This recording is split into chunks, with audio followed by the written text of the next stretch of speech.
అమ్మా అనే ఈ భారత మాతని ఎవరికైతే మనం భారత మాత అని పిలుస్తామో, ఆవిడ కడుపు చించుకొని వచ్చే ప్రతి అన్నము ముద్దను మనము తింటామో అదే ఆమె నుంచి తీసుకునే చలుబాల మనము.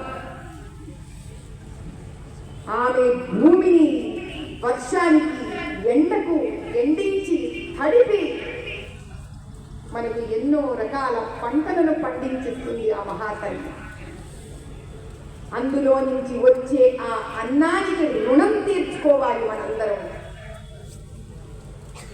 ఈ రోజుకి మనం కన్న బిడ్డలు చదువుకొని పెద్దవాళ్ళై విదేశాలకు వెళ్ళినా వాళ్ళ మనసు మన వైపే పీకుతూ ఉంటుంది, మన మనసు వాళ్ళ వైపు పీకుతూ ఉంటుంది. అదే సనాతన హిందూ ధర్మం. కానీ బిడ్డలను వేరే దేశాలకు పంపించే దుస్థితి రాకూడదు మనందరికీ. ఈరోజు హిందువుకి కావలసినది ఐకమత్యం. అయోధ్య రామాలయం తయారు చేసేటప్పుడు ప్రతి హిందువు జై శ్రీరామ్ అన్నాడే తప్ప ఆ జై శ్రీరాముకి ఏ భాష ఉంది తల్లి? ఏ భాషలో అయినా జై శ్రీరామే అనాలి.